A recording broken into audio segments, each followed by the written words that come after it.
Isang Australiano, ilang taon nang overstaying sa Pilipinas pero hindi lang pala ito ang kasong kinakarap niya dahil ang isang kasambahay na dati niyang kinakasama naglakas loob ng ikwento sa resibo ang kalbaryong dinanas niya sa kamay ng dayuhan.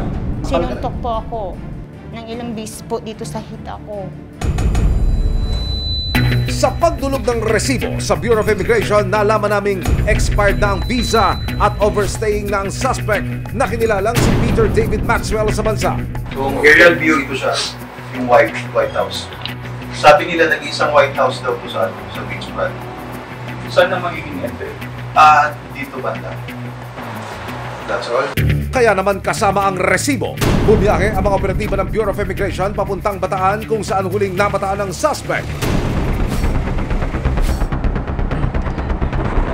Pagdating sa target location, kinailangang maghintay ng grupo ng hudyat ng asset. Sir, gaano kalayo lang po tayo sa location na pupunta natin, sir? Siguro mga 100 meters. At ilang saglit ba, it's go time, mate!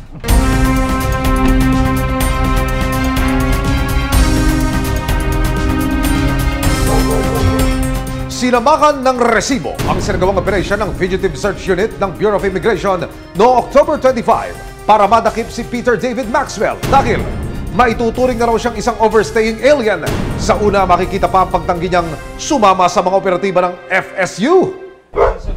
Bureau of Immigration, Fugitive Search Unit. May I have your passport, please? Not interested. Hey, don't touch me. Aba, not interested daw. Saan kaya mauwi ang pag-arestong ito? This is a mission order from the Commissioner of Immigration. We are informed that you are already an overstaying alien. Who informed you of that? Okay? Are you aware of that? No. Yes, How you long are. have you been here? A while. Yeah. And the other thing is that your passport is expired already, okay? I don't know. You don't know the expiration of your passport. I'm missing. It's 2022. It was stolen. Even though it is missing, you are still undocumented, okay? And that is clear violation of... That's why the Commissioner of the Bureau of Immigration issued the mission order. This is your name, your date of birth, your nationality, okay? Kumpirmado na siya si Peter David Maxwell. Ilang sandali pa, lumabas ang isang babae na bagong kinakasama pala ng suspect. Saan niyo siya dadalhin? Sa office ng Bureau of Immigration. You will go with us in the main office of Bureau of Immigration in Intramuros, Manila. I'm going to Manila. Yes. Matapos maaresto si Peter, dinala siya sa headquarters ng Bureau of Immigration sa Maynila para maproseso at pansamantalang i-detain. Isang araw matapos ang pag-aresto, ipinakita ko kay Marisa ang nangyaring pagdakip kay Maxwell. Ma'am, meron akong ipakikita sa yung video. Ha?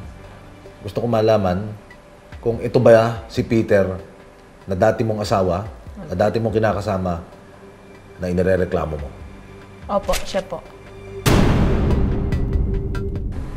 Anong pakiramdam mo? Ayan, no? May kasama ng mga otoridad dyan. Nahawa po ako sa kanya, pero kailangan ko rin pong bigyan ng hustisya yung ginawa niya sa akin. This is no accident, it's no small overstay. There's somebody major behind this. They've got something against me. I've had many businesses and I bring a lot of money to this country.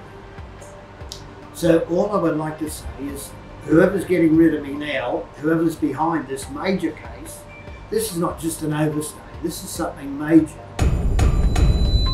Para po personal na maidulog natin sa Bureau of Immigration ang hinaing ng ating kababayan, makakausap po natin sa pamamagitan ng telepono ang tagapagsalita ng BI, ng Bureau of Immigration, si Binibining Dana Sandoval. Ma'am Dana, magandang hapon po sa inyo. Ito ang tanong niya, unang-una. Makakabalik pa ho ba itong dayuhan dito sa ating bansa?